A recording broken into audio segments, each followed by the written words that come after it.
Well, since it's 2 o'clock on my clock, I guess we'll get started. Thank you for everyone for attending. We do appreciate it. I'm sure some of you will be coming in as I'm announcing this information. Please feel free. Today, our webinar is Home Maintenance and Repair, Selecting Professional, presented by Marie Bonville at 2 o'clock. And if you have any questions, please feel free to reach out to us at nlcinfo@semtribe.com or a direct line at 954-985-2315. Hello, I am your web facilitator. I am not Awista Atkins. I am Louis Porter Jr. I am the marketing coordinator. And I want to thank everyone for coming in. We really do appreciate it. Next slide. Disclaimer, this webinar provides a summary of fundamental concepts, requirements, and/or procedures within the allotted 90 minutes. The material discussed does not illustrate all possible scenarios that could be applicable. How to interact during our presentation. You can use your hand tool at the top of the screen to select to raise, agree, disagree, applaud, or anything like that. Also, you see in the chat box below, you'll see that available for downloads, any of our downloads we have from anything we spoke today. Today's survey is also located in the second box. We'll be sending out a survey at the end of the webinar. If you could do us a huge, huge favor, please fill out the survey. It's very, very important for us. It gives us information to find out what we're doing right with our webinars and most importantly, what we're doing wrong and what you'd like to see changed. Also, there's a chat box where you can put any questions or any comments you might have in there. We'll be very quick to answer them.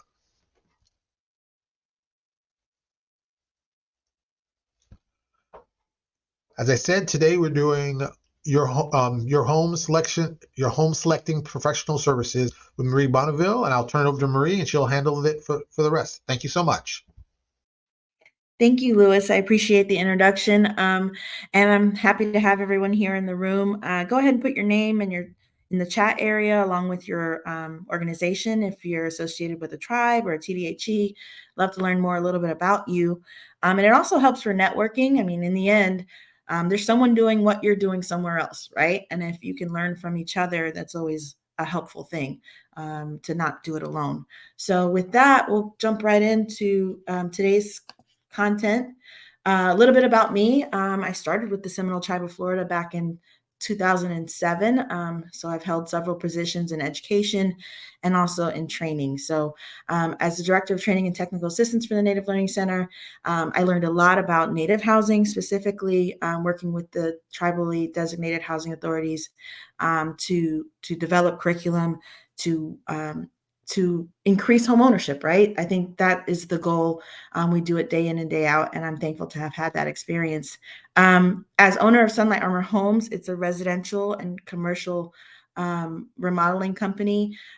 We specialize in some of the stuff we're going to talk about today. So it's really exciting to kind of, be a part of both worlds. And then also Sunlight Armor Realty Group, which is that other arm, which gives me insight into, that buying and selling of a home, that many of our clients, those individuals we serve, need this information as we move, as we grow. I'm so proud of where we are in the use of Section 184 and all the different new products that are coming out there to serve our underserved Native communities. This has really been a life's work. And so I am a wife and a mother of two. I was going to say wife of two, but that's not true. Mother of two, wife. And I live in Ackworth, Georgia, where I moved after leaving the NLC. So a little bit about today's class. We are going to talk about, what do our homeowners need to know? We are right at that transition period where I know you worked super hard to get your clients into homes. If they're a first-time home buyer, that process was arduous. But okay, what next, right? A lot of times once they're homeowners and they've closed on that home, we don't get to knock back on their doors and find out what's going on or how we can assist. And so sometimes this looks like post-purchase training. Definitely the slides that I'm going to show you today, you can incorporate that in your post-purchase training. Sometimes there's some foreclosure prevention training that you can provide, where some of these slides will definitely fit right in. But the idea is to give them more tools, to give them a leg up, because we as a community haven't had this second part of the equation, which is lawn care to residential remodeling. How do homeowners ask the right questions? What questions should they ask? What agreements or contracts do they do they understand what they're signing? And then reviewing those next steps to every project. Many of you, as I can see in the room, may have these large scale projects that you're working on within your community, some community development type projects. So you understand scope of work and all of that. But our homeowners don't necessarily have that body of knowledge. And sometimes they can get taken advantage of as a result. So they don't understand the scope of work. How is the contractor coming up with materials, labor and time costs, right? What questions should they ask, of course, and then how to evaluate references, asking for references, and then past performance. Examining the types of service and the contracts and the payment methods, because the reality is, we know that there are individuals who have paid. We hear the horror stories all the time that they paid a contractor up front and then they took off with the money, right? And that gives our industry a bad rap as far as the construction and remodeling companies are concerned. That is one of the reasons why, I'm so passionate about this work, because we as an industry also, on the flip side, many of your organizations are probably looking at, construction internship programs and development of those individuals in your communities that provide construction services and increasing their capacity, right? So on every angle, you can see that this is the type of work that should be elevated, right, to that next level of care. What you might have missed, back on May 24th and 25th, I did a housing as a market class, and that just talks about, our community in relation to the housing market and, the fact that we were underserved for so long and how that impacted generational wealth. So I'll talk a little bit about that throughout the class, but if you're interested, if you want to know how inflation and interest rates have a relationship, then that's the class for you. Again, I'll mention bits and pieces of it in this class. And then also the home buying process, whether that's off or on reservation. We talked about that a little bit too. And we talked about how the housing market, there were cracks in the banking industry and other areas that we as practitioners have no control over. But, one thing we know is that most homeowners had no clue what they were getting themselves into. And so this idea of basic homeownership education is really what we can do to prevent foreclosure and our clients not taking care of their homes like they should. And then, of course, the future of home buying, right? They have our current home buyers have way more information and access to information than ever before. And so it's really important that we incorporate the tools and the technology, but we help them navigate through the process still, because there's a lot of misinformation as well. A lot of people take advantage of the situation. And so because they're vulnerable, they don't have all the details, and where they get this information. We want to make sure they have that level of protection by going to our counselors and our housing folks that are qualified to work with them and give them the right information. So before I get started, June is National Homeownership Month. It's kind of like my birthday month. I feel like it's not my birthday month, but I love homeownership so much, and it's really encompasses just about everything I do daily. That to have a whole month dedicated to talking about it is an amazing thing. So I took this picture last year at the South Dakota Native Homeownership Coalition annual meeting.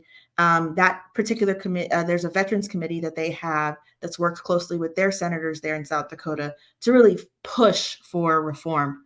The VA Native American Direct Loan has just announced this. I mean, this is hot off the presses, what I'm about to convey.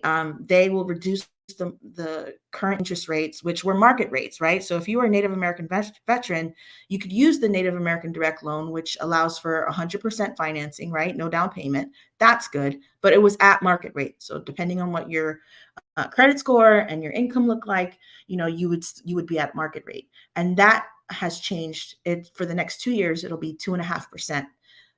If a Native veteran is currently in an NADL loan, they can also refinance that loan. So that's huge. This is when we're talking about affordability and the cost of living and making those payments affordable. That's what this news is meant to do. So if you didn't know, I'm happy to bring that to you, and I've also included the link so you can get more of those details. There's also Section 184 news. Talk about perfect timing.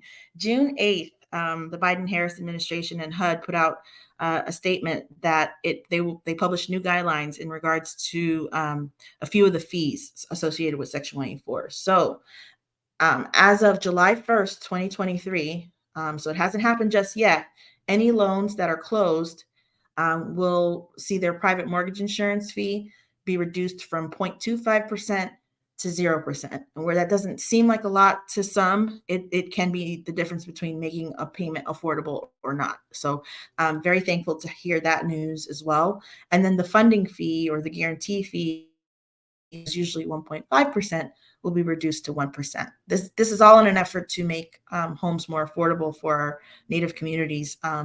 The cost of construction and the cost of these professionals we're about to talk about has increased. So with these offsets, hopefully we'll see that they see some affordability there.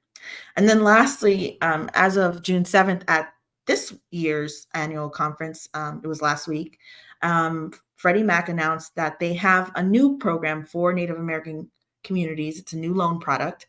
It's called Heritage One. Eligibility would be very similar to Section 184, except no PMI, right? This is a loan product. And as a result, since it's not backed by the agencies, it's going to have its own affordable financing options. And the link was crazy long. So instead, I just added the link here, and it's like just hit the learn more button. This presentation will be down. You can download it. It'll have all the links that I show you today. So you're not missing out. But this is huge news for Native affordability, and I'm thankful to be able to provide that to you if you weren't aware. So getting into it, this is what our clients are typically seeing when it comes to home ownership. They're seeing or making repairs or any sort of remodeling. It starts with HGTV, and they're seeing these flippers go on there and do the work, right? And there's horror stories, of course, of what the process looks like. But it's not going to be linear. It's not like they're going to start the process and see the work, finish without some work on their end to make sure that takes place, right? So we've got to show them what it looks like and what it actually looks like, maybe two different things. So like, for example, if anyone's seen the FedEx logo, you may or may not have noticed that they actually have an arrow in between the E and the X. And so now that you've seen it, you can't unsee it, right? Now that I've seen that, there's no going back. And I think the same is true of some of the things we're going to talk about today. Now that you know it, you can convey this to your clients, and once they know it, they'll impart that to their children and their families. So this is a website that the South Dakota Native Homeownership Coalition put together to give homeowners more information. And there's also a practitioner side, so you all working in your housing authorities and THAs and whatnot departments, you all can see what they're working on and maybe see how it could benefit you to be a part of something similar in your area. So some of the things we talked about in the last classes, the saving and spending piece, it's going to roll over into selecting a professional because you need to have the money to do the work, right? And so, on the contractor side, it's hard to finish a job out when the client runs out of money. And so the saving and spending piece is huge, making sure they understand the difference between their needs versus their wants, all the things we talked about last class, understanding, whether you want to call it a budget or a spending plan, the reality is you have to have an estimate of your income and your expenses. And whether you do that on a weekly, monthly, or yearly basis, you still need to make sure you're telling your money where to go, right? And then especially for homeownership repairs, because they can be so costly. Whether they choose to do it virtually through their apps, through their banking accounts, each bank now has their own version of how to help them save and whatnot. The reality is we want to make sure we're putting this piece into the selecting a professional piece because of that key element of wanting to make sure the work gets done, that it's quality work, that you can afford to pay the right person for the job versus not having enough and then choosing or selecting a contractor that maybe bid the job low but won't provide the quality of work. So those are the links to the budget elements to, if you're looking for new ways to get your clients some budgeting tools.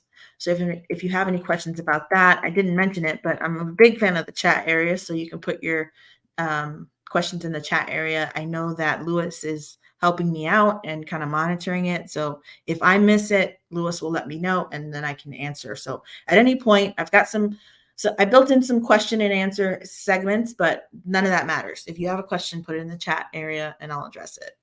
Understanding the scope of work. So if you've ever seen this commercial, Dr. Rick, he keeps homeowners from turning into their parents.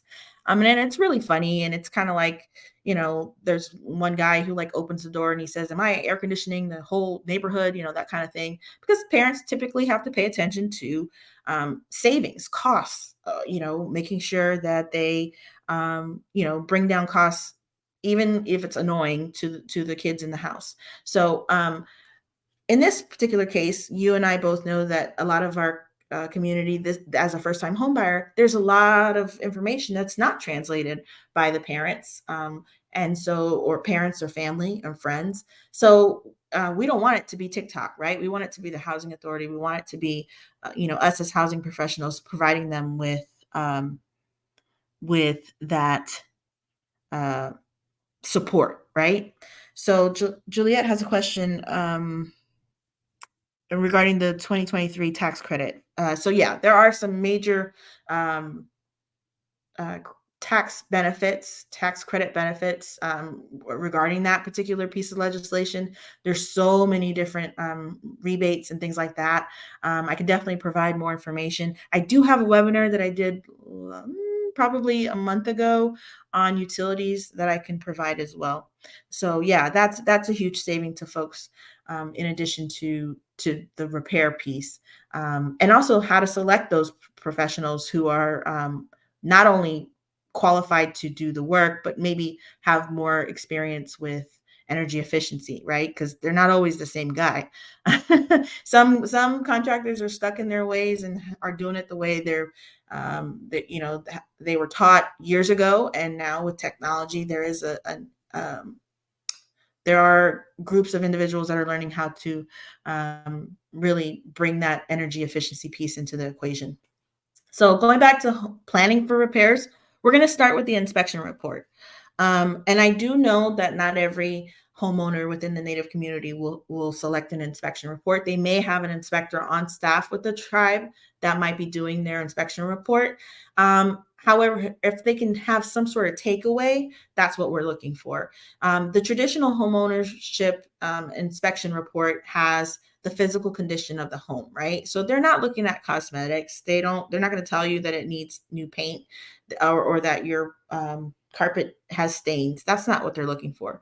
They're looking for major mechanical systems, the electric, the plumbing, the heating, the cooling, construction, and this includes from roof to foundation, the exterior, interior, any sort of discrepancies, things that need to be repaired or replaced. That's the kind of stuff they're looking for. Useful life, if you're not familiar with that term, and I try to provide definitions every once in a while because when you're new to housing, there are so many acronyms and things that just go over your head. So, when we use the term useful life, it's basically just how long will this thing live, right? What's the average life that I can expect out of this one particular item, right? So if I'm talking about a roof, it might be 10 to 15 years, depending on the material. If it's HVAC, it might be, 8 to 12, depending on the location, because, if you're in Arizona or New Mexico, California, Florida, that unit is working that much harder to keep the home cool, right? So the major systems is what an inspection report is looking at. Of course, equipment structure, it will look at these things. And so it's great if you can use that as your basis to determine what you should be fixing first, right? So here's an example of an inspection report. As you can see, they just note, You'll see it's in like a yellow orange color. It's not red, which means, needs to be addressed right away. It just says it's deficient. There's something that is wrong with this picture. And it looks like there's a sealant issue. It means there might be moisture that might be intruding into the home, right? So it says the recommendation is to contact a handyman or a DIY, excuse me, do it yourself professional, or meaning yourself, you as the homeowner. So what I would say with this is that we are going to talk about the difference between selecting a handyman versus a licensed professional. However, when the inspector went further still into the interior of the home underneath the stairwell, he saw that there was actual water intrusion. Like he could see the damage on the band joist. He recommends that they connect with a qualified contractor to identify exactly where the water is coming from, and then, of course, to repair it. So, in the inspection report, it will definitely specify where the line is as far as connecting with a qualified contractor versus a handyman. So prioritize the inspection report. That would be my first step. Anybody buying a house with my clients we're gonna look at the property details. If you're a first time home buyer, you don't really know where to look, right? The insurance company is asking you for information. Go to the inspection report. It's going to give you the address, the size, the additional structures, anything that's on the premises. It's going to give you a detailed description of that. I know when I first started, I was like, in Georgia, there's so many different types of siding, and I wasn't familiar coming from South Florida, where it's like primarily brick face. I did not know, all the different siding elements. So this is where the inspection reports became very handy for me. The summary is going to give you a list of all the findings. So if you're familiar with housing, then in a housing authority, you never want to see a finding. But in this case, this is going to identify the areas of concern that need attention. Of course, the exterior of the home. This is where they're going to look at roof, siding, foundation, windows, doors, gutters. And when I say landscaping, I don't mean cosmetic. This is like, the land sloping and there's water gathering in one particular area. They're going to note that. In the interior, they're looking at, of course, the walls, the ceilings, the floors, the doors, the windows, the staircases, but they're not able to see through the walls, right? So because of that, there are things that don't always show up in an inspection report. So they might see a water stain, and then from there they can deduce that there's some sort of water intrusion in the home, or that maybe this is an old leak or something like that. But it's really important to note that, because I think sometimes homeowners get upset when they buy a house and then something breaks, or they say, why wasn't it on the inspection report? So that is one thing to note. They're not Superman. They can't see through the walls. Roofing. So this is going to include the structure, the materials, the age. Key, because, right, I don't know all the materials that roofing can come in, but you've got shingles, you've got in Florida, you've got the brick type, and so there's just so many different types. Flashing, for example, right? That's the barrier in between your it's a flat, thin material that's in between your shingles and the home itself, right? And it's there to protect or redirect water. And so these things are super important to know. And no homeowner is going to know this all at once, right? Especially if they're new, this is where this kind of guidance is helpful. Again, going back to the inspection report, plumbing is a big one, because there's the supply lines, fixtures, faucets, drains. There's so many different elements. And water is one of those things where, a slow drip can lead to a major problem in the long run. So plumbing is important, electrical. And I like the fact that in identifying the inspection report and all those areas, you can also pull out, you'll eventually see why some of these require a licensed professional. So a plumber, electrician, HVAC tech. There's a reason why these systems may call for a licensed professional. So definitely look at that. Structural components, for sure. They're looking at the foundation, the walls, cracks in the walls, the ceilings, the floors, any beams, if they see any shifting. A lot of times they're looking for if things are level, things like that. And then insulation, with gravity, insulation will move. Insulation, sometimes, if there are animals or rodents or anything like, not rodents, well, not just rodents, but if there's any sort of intrusion by these other, everybody wants to stay warm, right, in the winter. So you might have one of those, not someone, but one of those friendly critters go into the attic and move some insulation around, right? So just these are the kind of things that happen in a home, and the inspection report points it out. Additional systems. So if you are on city sewer or county or whatever municipality system you're in, and you hook up to that, great. You don't usually have to worry about a septic tank. However, if you're on a septic tank, and it's an existing septic tank, then you have to decide, well, when was the last time that they serviced the system? These are the kind of things that the inspection report cannot ascertain. Same with pools, wells, chimneys, fireplaces. So just be careful with that. And of course, they'll give you, in that summary, they'll give you the recommendations and the repairs. Some of these things the homeowner may say, great, now I know what I need to do first. And then sometimes they're so severe that the homeowner or the potential homeowner might decide not to move forward with the purchase of the home. Sometimes you can get the seller, you can show the seller some of the issues and say, would you be willing to fix XYZ? But it's totally up to the seller to decide to fix it. So I know that in the case of new construction or on the reservation, you're not seeing some you're not seeing as many resales, people selling their homes, but you do have tribal members that live off the reservation, in which case they're purchasing homes that are existing. And if they're existing, then there are going to be problems. A home is meant to be lived in. A lot of times you'll find that when a home hasn't had an occupant, over the course of a few months, even, you'll see, deterioration, within the home, just because you're not using those systems as they were meant to be used. Any questions so far? I want to make sure I stop for questions. Let's see here. So planning for home repairs and service. So we talked about the inspection report being a guiding light, right? But the other element is just sheer safety, right? If there's something that's not safe within your home, you need to address it ASAP. I know that sometimes one of the concerns that I hear from housing authorities is that, they were so used to calling us before to provide services, and now they have to do it on their own. They need to know the difference between it being a homeowner's responsibility and it being that of the tribe. So I definitely think that this is, again, some of those slides that you should be putting in your pre-purchase, so they get an understanding ahead of time of what is their responsibility as a homeowner.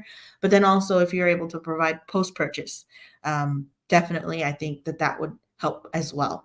So listing regular maintenance issues or concerns. So, and for that, I mean, this is something as simple as, making sure that you have a plan to replace your filters, to winterize your pipes in the winter. There are certain things that are just cyclical in nature. You do it every year.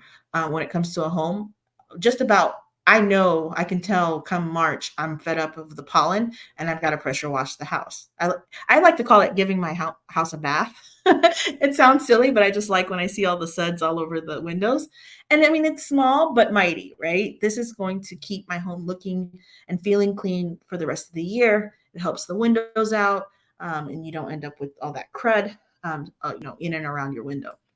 So just things that are regular maintenance that you can also provide. If you're looking for content, things you can give your clients, throughout the year, or former clients throughout the year. Get your list of previous homeowners and say, okay, once a month I can provide them with tips of things they should be doing to protect their home and that equity, that investment that they've made. And then, of course, considering the family's short and long-term plans for the home.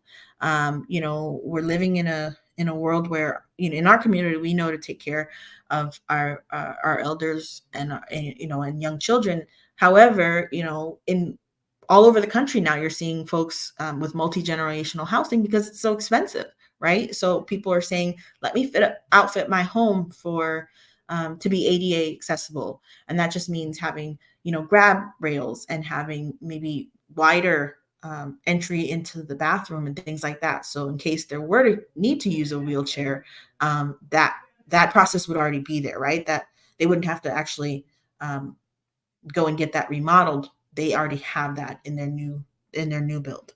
So things to consider. Also steps. There's a lot of folks that are looking at purchasing homes and they're doing stepless because they know in the future they're going to age out in that home and they want to make sure it's safe for them in the long run. So knowing your short-term and long-term goals, going back to that budget we talked about earlier, this is why all of that is key. Some of the most popular home related projects are heating and cooling, adding an HVAC system if you don't already have one. Flooring and hardwood is another. Windows and doors, that's an easy one. Most homeowners can do that themselves. Roofing and gutters is a big one because if you don't check your gutters, you're not going to be able to have that water go anywhere, and that can lead to. That's probably one of the most or the least assuming, right? Most homeowners don't see necessarily the value in the gutter, right? They're not paying attention to that. There's so many other things to worry about. But not cleaning out your gutters means that water is going to collect, and when water collects, you're going to get damage. So kitchens, of course, who doesn't want the farmhouse sink? And so kitchens get remodeled a lot, and that's more of a preference than it is a need. But we see that with bathrooms as well. Let's see here. So getting a start, as I mentioned before, this is kind of saying, okay, well, if I did it based on routine maintenance, what would I do in the fall? Well, I'd look for handyman services, right? Because these aren't the kind of things that necessarily need to have a licensed professional. And that could mean, uh, restaining my deck or my porch, cleaning and that spring cleaning kind of thing. Lawn care, sprinklers, things you can't really do in the winter. Concrete, brick, and stone. I mean, masonry, you really don't want to do that in the dead of winter either.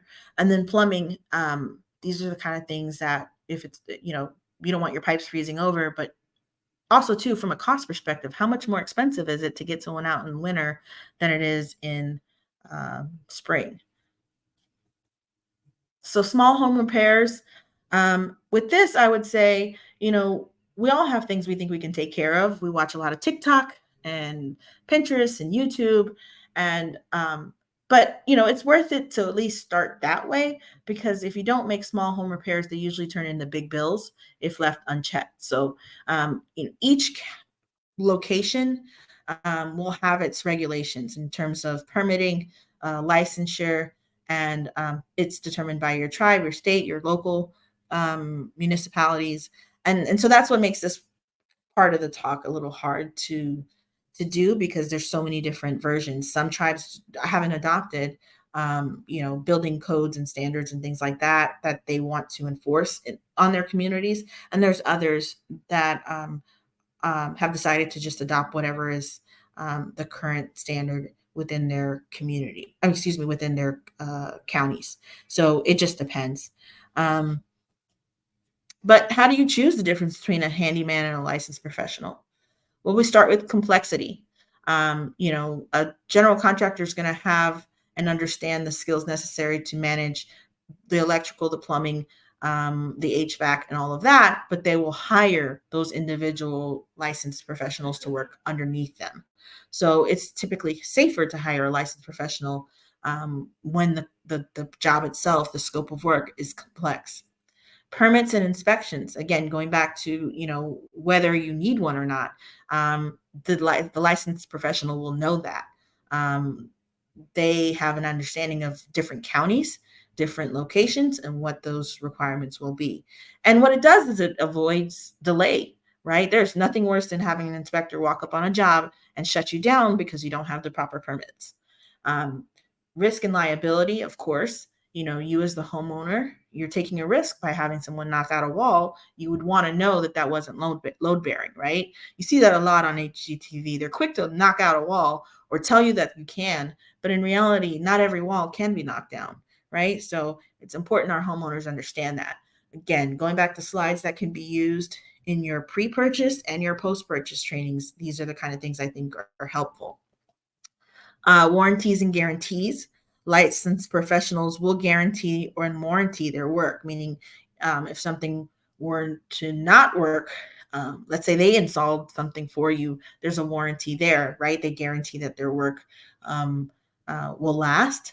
Handyman typically, just because of the level of the cost associated with that type of warranty or guarantee, they won't provide you with that same level of insurance.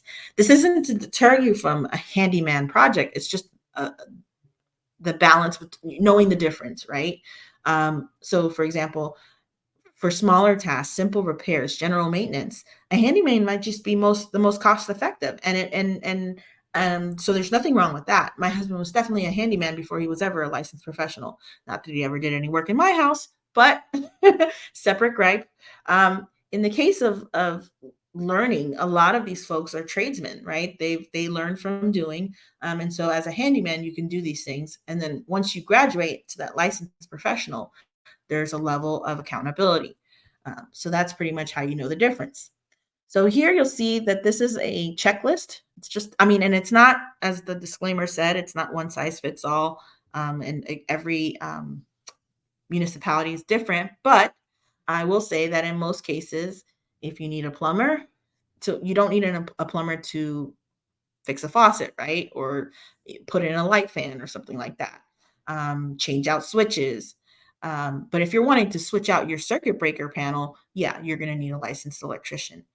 If you want to fix a burst pipe or change poly pipe, or change whatever pipe, maybe it's something from the house to the road, and it's a big project and it requires a licensed plumber. Same with the remodeling and the exterior. So this just gives you a good checklist for you to look at and provide to your clients.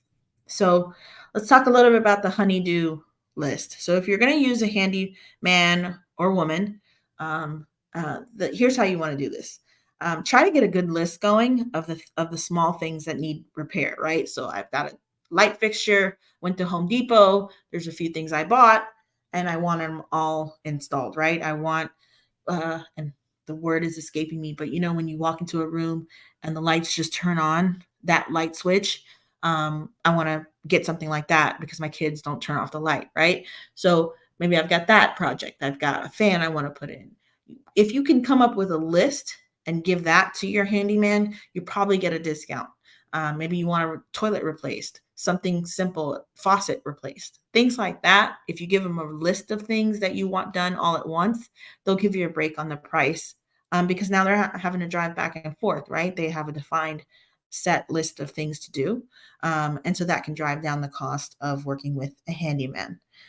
This next part, we'll talk about working with your licensed professional. Any questions so far? I can't see how many participants we have in the room, but if you have any questions, again, feel free to put it in the chat. So moving on. So when we talk about property value, we always talk about, well, in real estate, they say location, location, location, right? But what creates property value? Is it the condition, the neighborhood, the age of the home, the market, or is it improvement, right? Things we do to the home. And so a lot of times, if you're using a licensed contractor, that is going to have an impact on the value of your home, just in the fact that you used a qualified professional. General contractors have the knowledge and expertise to handle, the various aspects of a job. They're the ones that oversee the entire project. They coordinate with the subcontractors and manage those individuals with the schedules, with obtaining permits, if your area requires it.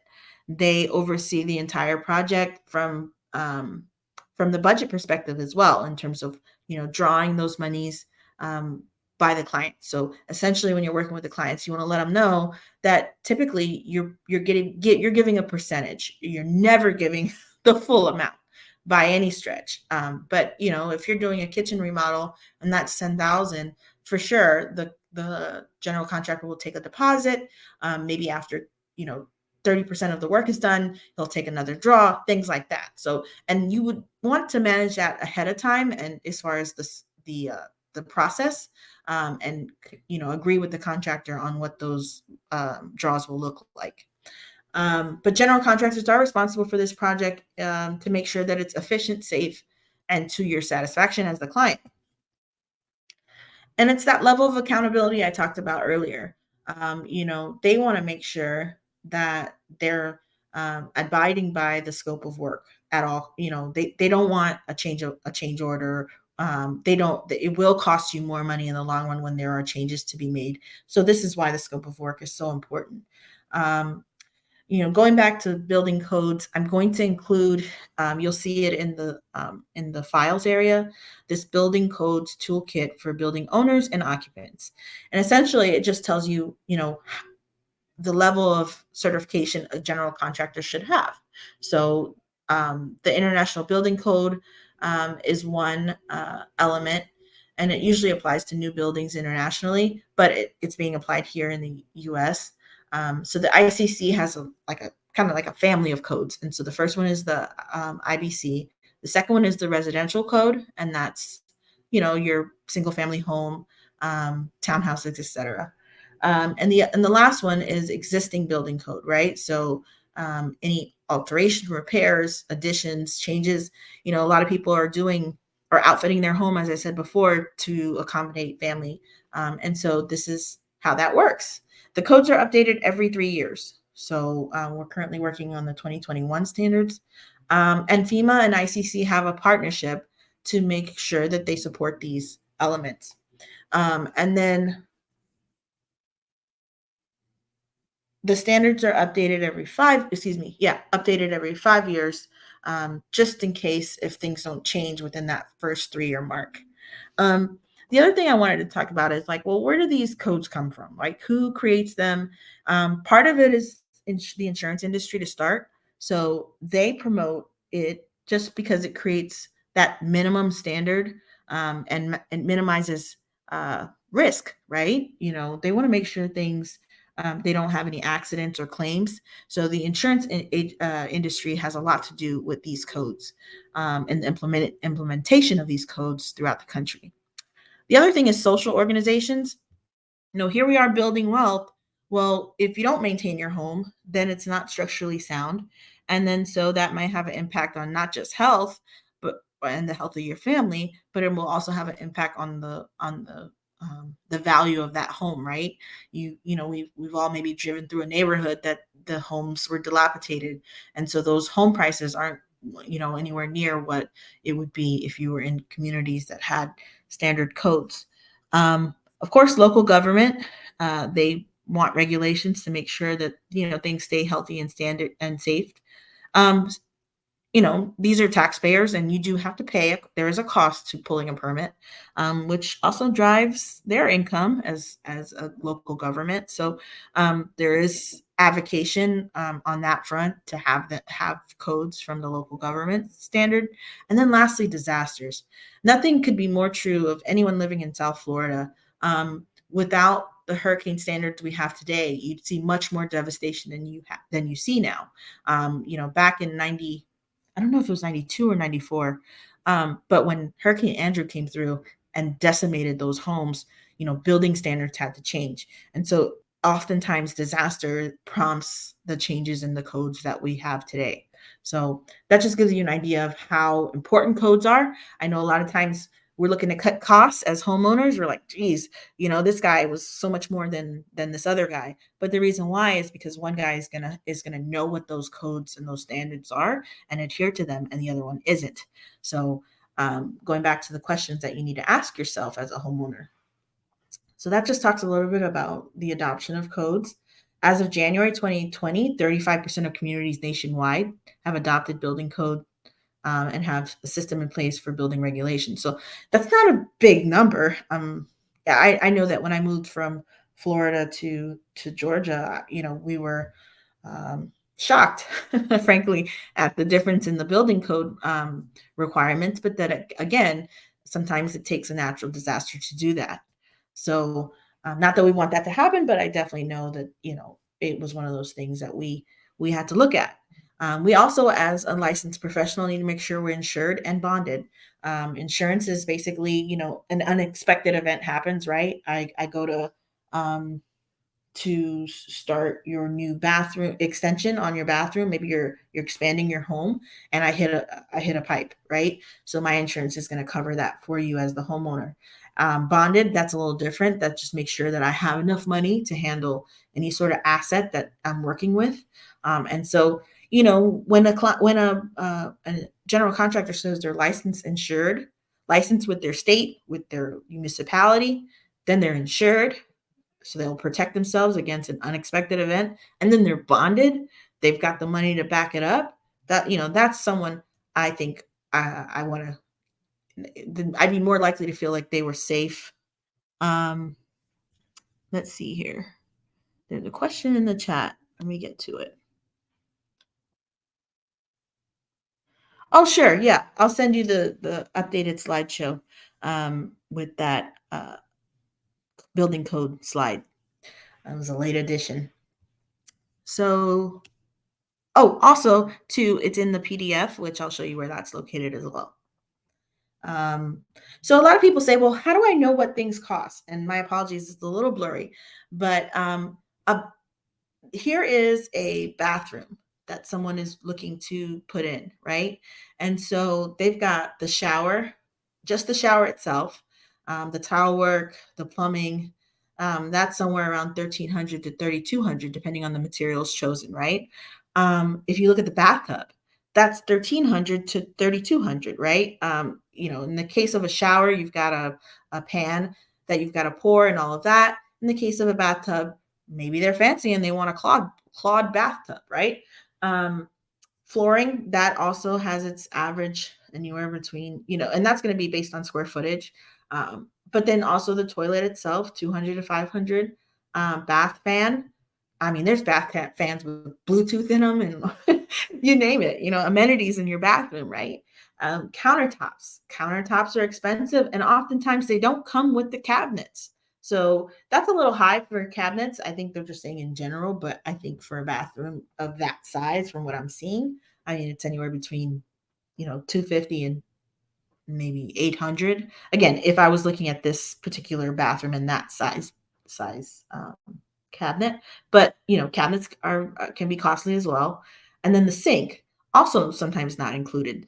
It's really important to know what's included and what's not. And so even in a bathroom where you assume certain things, the mirrors themselves, a lot of folks, it used to be in the past the mirrors came with the cabinets, or because of the look of it. Now there's so many new and innovative and cool looking mirrors that these things come separate.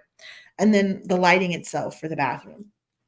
So these are the kind of things that your clients are going to have to think about. So planning the scope of work, right? Are you adding square footage or removing walls? What about basements? Are you trying to finish a basement? Your average basement when you buy new construction is anywhere between 25 and 40,000, right? To finish a basement. So, if you've got an existing basement, you got to look at that and determine what that looks like.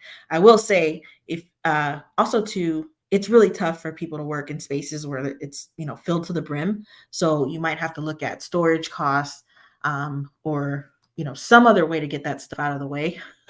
having done a few basements here, it can be tough because I know that's where you're storing all your home stuff, but stuff you're not using. But when you're trying to do that kind of work, it's really important to move this stuff out of the way, and that can come with a cost. A lot of people use pods and other things, but just be careful with that.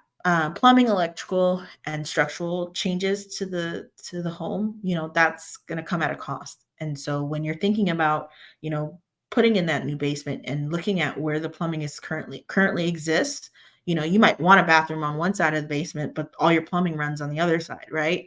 So just thinking about that. Same with electrical. Um, or you can plan by common areas, right? You might say, okay, I'm going to start with the kitchen, the bathroom. I'll work on appliances and updating those now that I've got my tax credit um, rebates, or even tax credit rebates for your water heater and things like that. So appliances are definitely a big one. But if they currently work and there's nothing wrong with them, that's usually the last thing on people's list is appliances. your HVAC system and roof, other areas where you can just decide to hit it. Like this year, we're going to do the roof. Next year, we're going to do the HVAC and so on. I think my husband and I kind of take that approach unless we see something on sale. we updated a bathroom because the tile I wanted was finally on sale. So it does happen where you make adjustments, but that's the beauty of a budget, right? A budget isn't set in stone. It's meant to be adjusted based on whatever your needs are. So at the time, it made sense to move forward with that project because we had the budget for it. Other areas of the home that affect costs, both the size of the home and the age of the home. Of course, the building type of the home, I think, is important to note because in many communities, we're talking manufactured homes. I know, and I think she's here, Michelle Running Wolf from Cheyenne River Housing Authority. There are these things called governor homes in South Dakota. And what's neat about that is that an individual could start with one particular size manufactured home and then grow, right? So they can add parts to that structure. So I think that's neat. Michelle, did I say it right? I don't want to, but it's called a governor's home. And it's something they do in South Dakota. Okay, cool. Thank you. So going back to the size and the age of the home, that'll affect the cost, right? Oftentimes, you'll see this on HGTV where they knocked out a wall and then the contractor finds something else, right? Something's wrong. Maybe they didn't use proper wiring before, and now the whole house needs to be rewired, adding to the cost. So this is why it's important that they have some money in their budget for this project, and then they also have contingency money. I know if you're in a housing development, you know all about contingency and putting money aside for incidentals. But in the case of the homeowner, they need to do the same. So why does this all matter? Well, when you're doing a comparison of a home, when you want to know how much that home is worth, you can't know that unless you have the same, you know what it costs, right? And I know that with, again, going back to being on fee simple land versus tribal trust land, you may not have a whole lot of people you can compare a house to on the reservation, right? Everybody's maybe doing something different. But if you're off reservation, think about your next major city to you. They're looking at 2 houses, 3 bedroom, 2 bath. One home has a new kitchen, new bathroom, new roof, new HVAC system. The second home doesn't have any of those elements. Well, surely the home A has a higher sales price as a result of those renovations. So going back to generational wealth and increasing capacity for for our individual wealth as an asset, this makes sense sometimes to do these sorts of upgrades. And then if you're on reservation, same is true. They just use a different approach. They call it the income approach. No, excuse me, not the income approach, the cost approach. The cost approach just says, hey, how much did it cost to build this thing? And I'll use that to determine what the appraisal amount should be. When I think it's good to let the homeowners know about appraisers and appraisal value, because once they own the home, then that's the key for them, right? If they ever want to refinance, they're going to need an appraisal on the home. If they haven't done any maintenance, when that appraiser comes out, he may not see the value that they see, if that makes sense. So going back to things to put in your class, cost approach is a huge one. They may say, well, I'm on the reservation, it shouldn't matter. Well, it does matter. The value of the home is dependent on the condition of the home. The same way when you buy a car, you look at the mileage rates, right? The wear and tear. So it's a similar concept. And then, of course, I don't think anybody's in the rental income mindset, but if you needed a value and this particular income, this property could be income driven or provide you with some sort of income, then they have that approach as well. So that's just a little bit about how appraisers get to the number, why it matters to choose a licensed professional. Now, when it's time to pay the guy, right, or girl, labor as a percentage is kind of the way some contractors do it, right? They'll say that the cost of the project is by adding up both the materials and tacking on whatever labor is associated with it. Then there's labor by the hour. This is another method. This is cost of materials instead of cost of materials, it's calculated by, an hourly rate, right? And maybe the materials are being provided by the contractor, in which case they have a set of materials that they use, and the client is selecting that material, right? They can't go outside of that scope, because if they choose something more expensive, then that hourly rate will have to be increased, right? And then of course the permits. So if you're off reservation, homeowners can pull permits for things. And then there are times when the contractor has to pull the permit. So it just depends. And when they come to pull a permit, if you're not familiar with that process, it's usually okay. So if you're doing a basement, for example, they'll come in and do that preliminary permit after framing is done. And then they'll do another one if there's any sort of movement of electricity or plumbing, depending on the county. There'll be some of that. Definitely before the wall is closed, before you put drywall up, they'll come in for an inspection. And then you'll want that final inspection. So that's what, at least 2 or 3 times they're coming in there to check the work, which is a good thing. It can be annoying from the contractor's perspective, but it's worth it, right? We know this is just a part of the cost of doing business. This is what we do to make sure it's done correctly. And it's a level of peace of mind for the homeowner when you get your inspection and it comes back and it's passed. Um, Routine lawn care and landscaping. This is another element.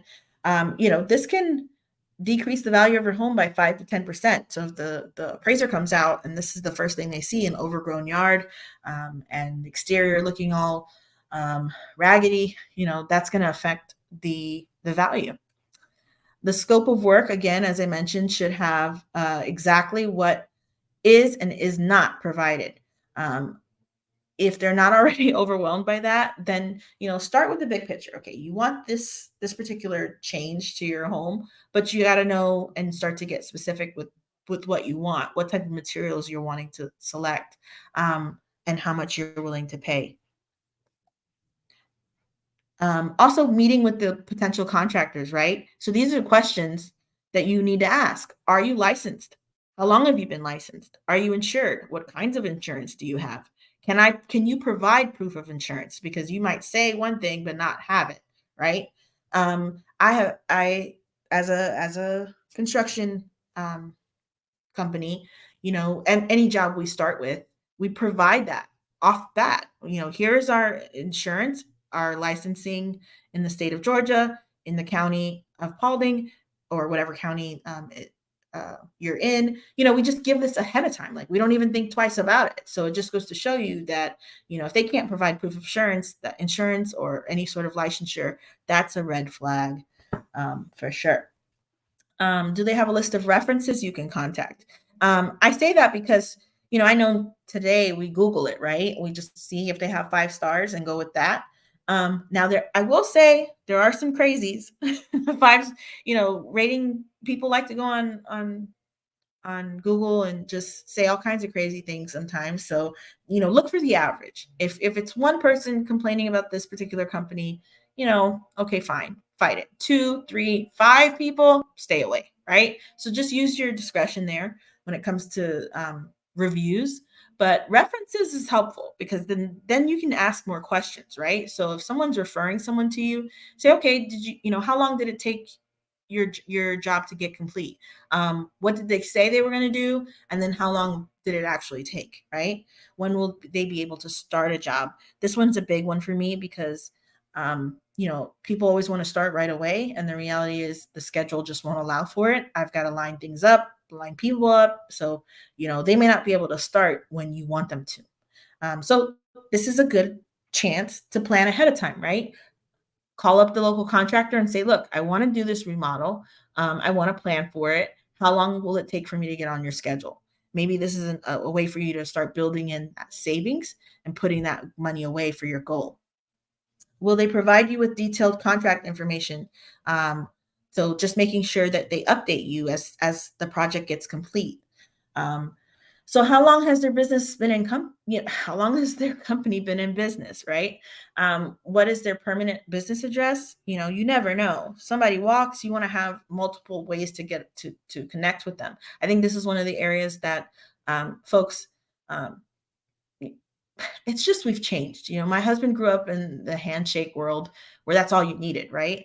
And where I do wish that that was still the case, there's just shady people, out there. And so I, want to make sure that I have contact information, and I want to have backup contact information, not just for my client as a client, but when I'm working with other professionals. And then, of course, we talked about insured and bonded. What are the hiring and screening practices? Who's going to be in my home, right? I've got kids. I want to make sure that I know exactly what type of professionals you're working with, and whether or not they have any clearance to work in the home as well. So just things to think about. I mean, not everyone is going to ask these questions, but these are the types of questions that you could ask to provide yourself with a level of protection. And then, will the project require permits? Boy, I got a lot of questions. How many projects have you completed like the one I'm asking you to complete, right? Because you might be great at bathrooms, but suck at kitchens, right? Think about that. Not everybody should be doing everything. So be careful with that. Can you provide a quote and the reasoning behind the price work, right? So it's gotten to the point where my husband can kind of just look at a job based on the square footage and tell you what a cost will be. But in the case of some homeowners, they need to know why, right? So you can't just throw out a number. Although some do just accept it as it is, others need that information, and you need to be able to provide it. So yeah, lots of questions, but they're all there and available to you all. Let me make sure I'm good on time. I want to talk about reviewing the estimates because you should be reviewing. And I know in rural communities, in tribal communities, you don't have a list of 10 contacts to get comparables, right? You're lucky to get 3, and I understand that. But you do want to shop. Verify with local suppliers the cost of building materials, right? So you can do some legwork there and try to figure out what these costs will be ahead of time. Ask the contractors, if I provide the materials, will you provide the labor? That kind of thing. That usually can assist with driving down the costs. Negotiating your payment. So my husband's gonna be like, "Why are you giving away all the secrets?" But the reality is, I want in our communities, we need that cost to be driven down as much as possible. So it's a little different than working out, in communities that have the standard, fee simple land and all of that, and they've got tons of contractors nearby. It's a different dynamic. When you negotiate, make sure you look at that coordination fee, right? Do they have a project manager? Like, how much am I getting for this fee that you want to charge me here? If the homeowner can do it themselves, maybe they can nix that fee, right? For coordinating, or for a project manager, for someone who's doing the work of planning everything. And then making sure that they drop a budget for the entire project. And then you agree to a payment schedule, right? So that can be helpful because, sometimes you don't have all the money up front, although that's what ideally we would want you to have. So of course, with a budget, this is the most attractive plan because you're not paying for it all up front. And when I say sweat equity, okay, so Simone mentions a good alternative that in some cases the homeowner might say, look, I don't want to pay for demo. So what if I demo the deck? And that is absolutely true. Sweat equity will apply there, and that's one less cost to the homeowner if they can go ahead and get that that deck demoed, or the kitchen or the bathroom or something like that.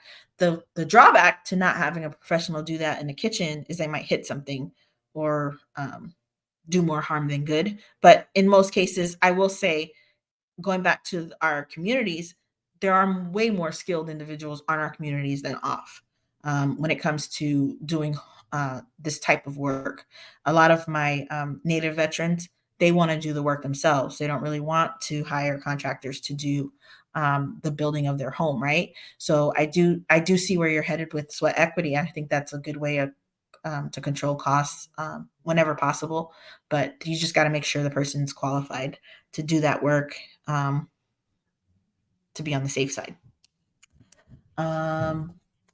So types of payment options, of course, small maintenance. If it's small maintenance or repair projects, then those payment options are going to be a little different. There's one thing I would like clients to stay away from. Of course, when it's custom, when there's more high-end products or items that require to have qualified professionals, etc. Those larger renovation projects, of course, those payment options are going to be different. But I will say, whenever possible, try not to finance it. Um, Here we are trying to get clients into home ownership.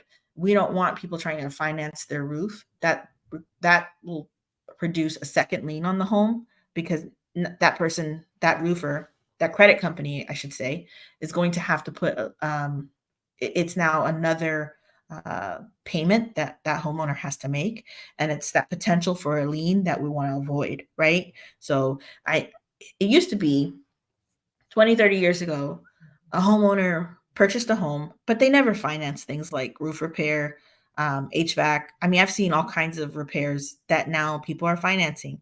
And it sounds good, no payment for a year kind of thing. But the rooms to go mentality is going to get them in trouble.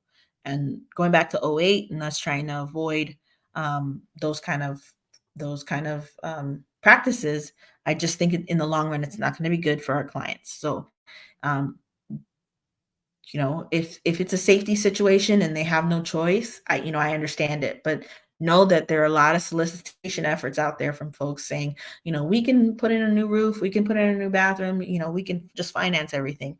I don't like that option for folks, and that's just my Marie Bonville's take on financing home repair. And if you have any comments, you can put them in the chat area. Let's see. I Thank you, Julia. I appreciate that.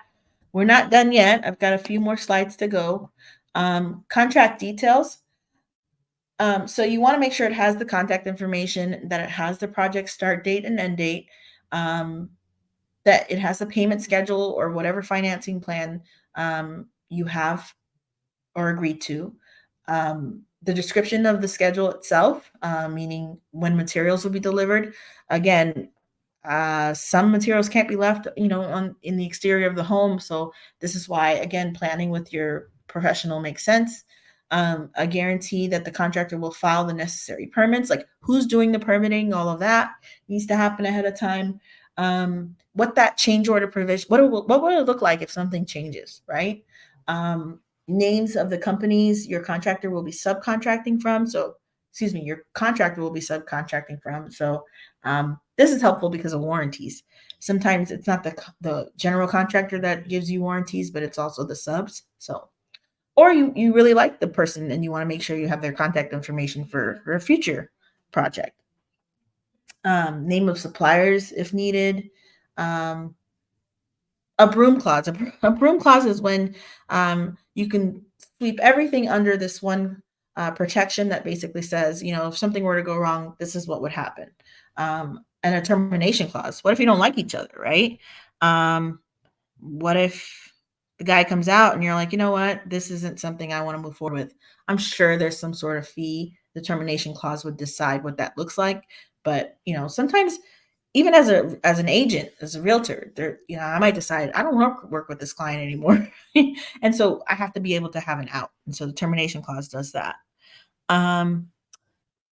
Question, where or who do I contact to find out if there are any liens on a residence? So is it public or private service? So a lien is typically done by,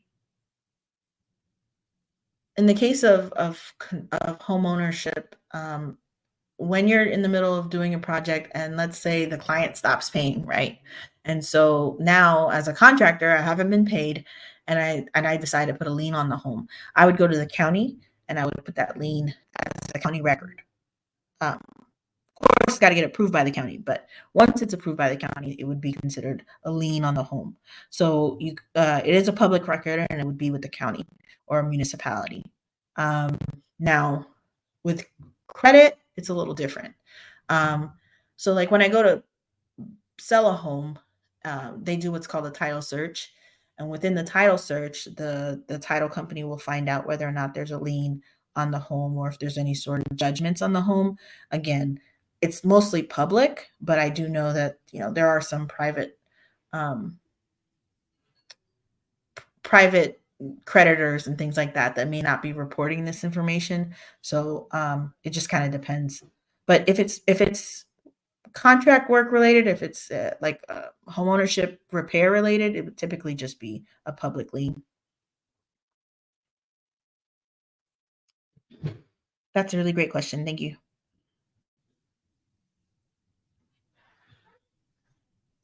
Avoiding scams. So I'm probably dating myself here, but if anybody's not watched The Money Pit, it's about a couple who buys a home. It's a too good to be true kind of situation, and they offered them discounts, and the contractor was the worst, and so they pretty much went through it to sell the home and move out, and I think, almost got a divorce in the process. But if it's too good to be true, it probably is. Avoid paying in full, especially all cash. And so the other thing I wanted to just remind everyone of is, unmarked vehicles, never a good sign. Do I think they need to have, all the marketing in the world? No, but I do think that, the company should, those that represent the company should reflect that. Offers to complete your job at an unusually low price. So, again, going back to, if it's low, it's at what cost, right?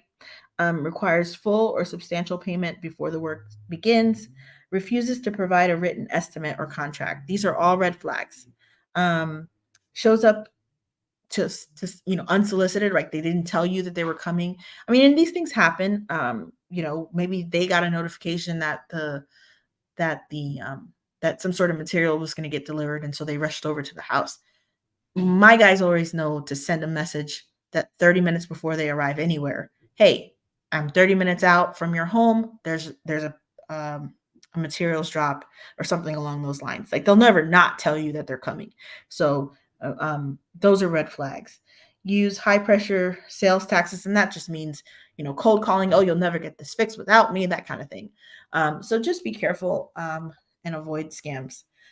During the project, keep detailed records, definitely of payments and work. Take photographs, physical copies of the contract and receipts, any change orders, keep correspondences, your emails to your contractor. Definitely, you want to make sure you have that. This last part, going back to protecting your investment.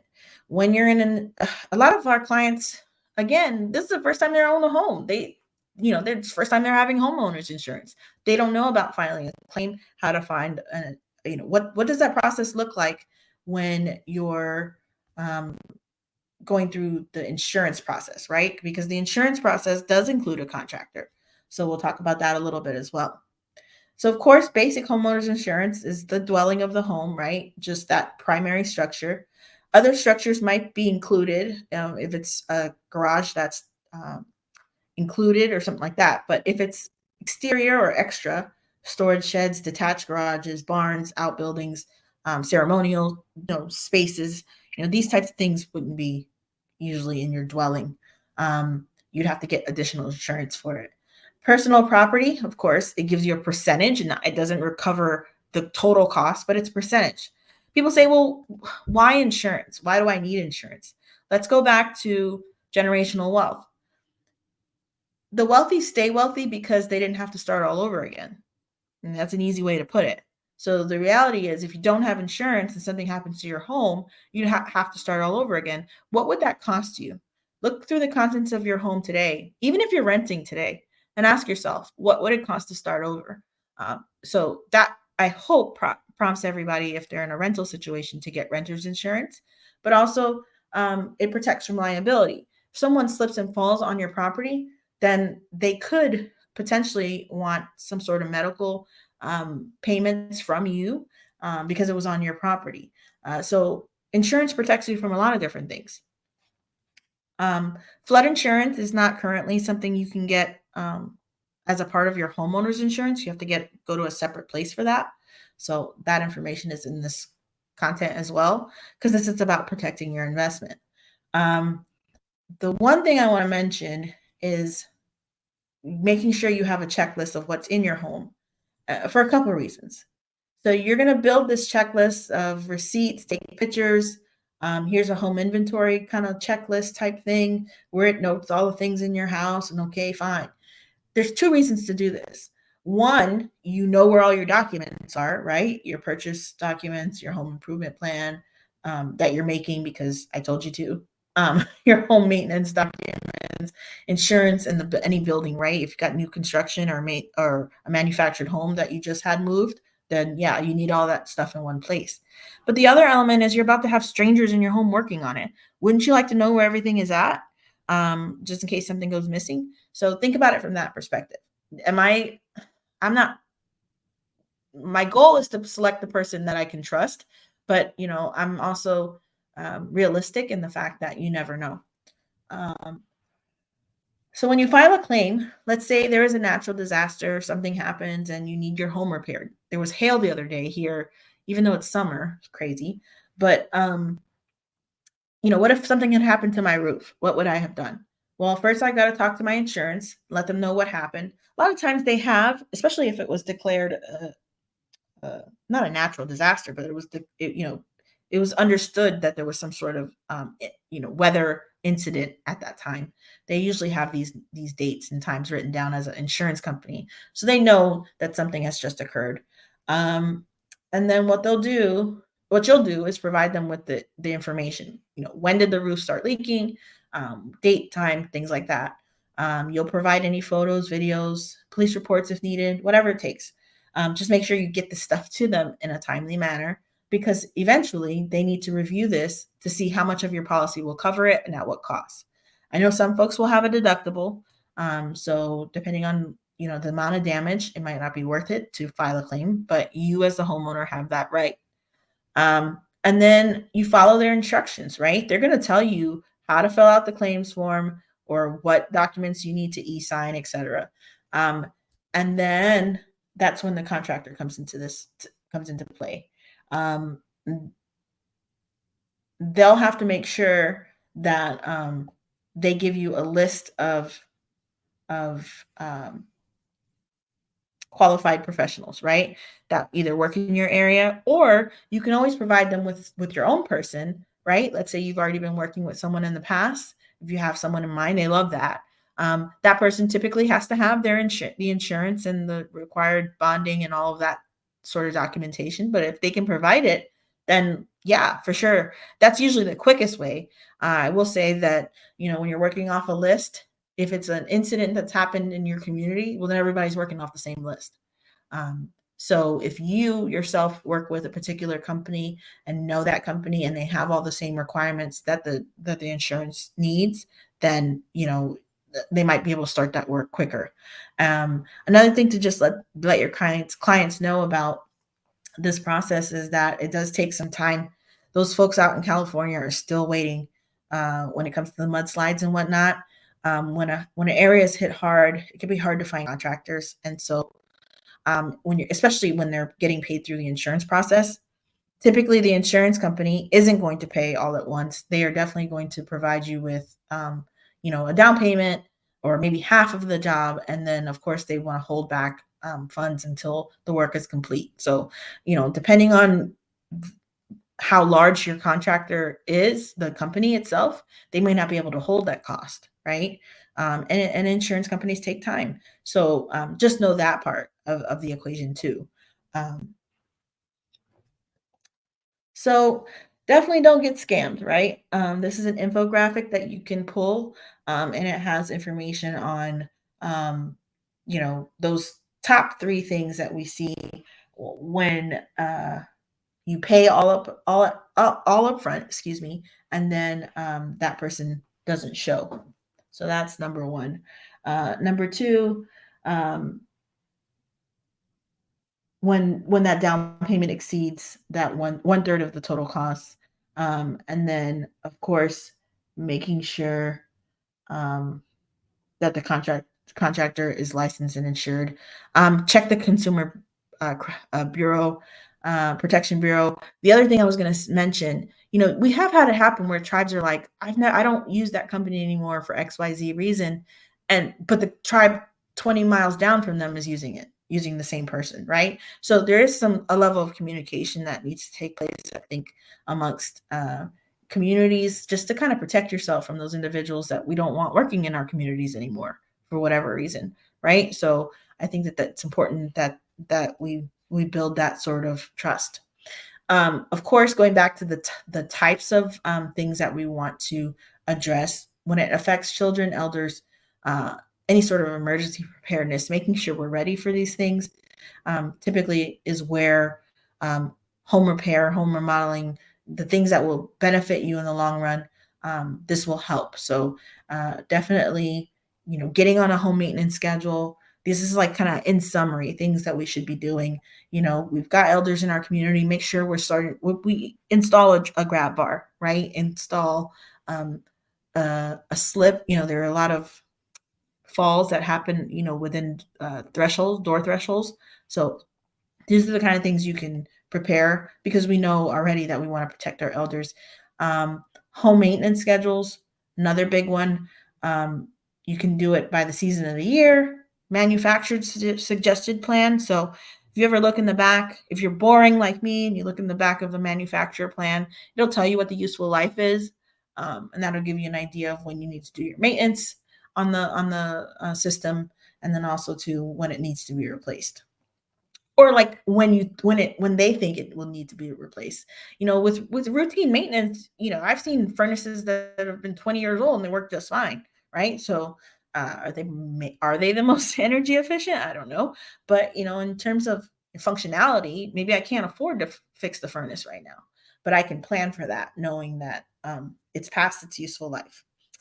The requirements of any agreements or property restrictions. So by that I mean, when you're working, I know, going back to developments, certain housing developments already have HOAs or other levels of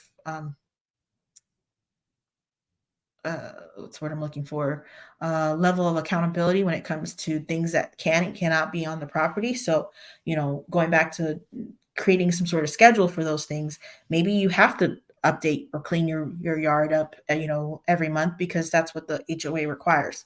So just, doing it from those perspectives is helpful. So a couple of resources, the National Association of Home Builders is a big one. Going back to those associations that support and advocate for the use of building codes and proper licensure for the professionals. All the general contractors have to have CE, continuing education. So you can't just get your license and you're one and done. You need to go back and get additional education. National Association of Remodeling Industry is on there. The Better Business Bureau, Federal Trade Commission, all very helpful. Additional resources. There's Home Advisor. There's Consumer Reports. I'm not a fan of Angie's List as much, just because you have to come up on top for them to advocate for you as a contractor. You have to pay for that service. So it's kind of same as Google reviews. I know sometimes people pay to have those reviews on there and then they rise to the top. So, not everyone's going to have the big marketing machines behind them. But that doesn't mean they don't do quality work. So I would say go the tried and true method of getting references, going out and checking out their work, going and see other work that they've done. Hey, do you have a current project that I might be able to stop by and look at? That kind of thing is helpful. Home improvement expert. So this is the Department of Energy. They developed this, if you're wondering like, okay, what's DIY and what can I do on my own and what requires a professional when it comes to energy efficiency? Someone had brought it up earlier. And so perfect timing for me to remind everyone that there's a checklist. It's a home improvement checklist. And it'll tell you whether or not you need a qualified professional depending on the work. So that's a good thing. And that checklist, there's so many, like this is just one of hundreds of checklists that a homeowner can look into. And then I know not everyone speaks this language. So if you're wanting to make sure you understand what a contingency is or what a scope of work is, project, work plan, etc., then you can go to this list of terms. So there's my contact information. Pretty simple, marie.bonville@gmail.com. I do a lot of trainings, tribal housing customer service, program compliance. My heart is with housing and home ownership education, but I also do grant writing and review, policies and procedures. I haven't done IHP and APR review in a while. Don't think I want to go back to it just yet, but it is something that I have done in the past. Let's see here. Looks like before I let you go, let me double check and make sure I have all the questions. Let's see here. So let's see here. It says, question, where do I contact to find any about any liens or restrictive convenient filed with county helps as well?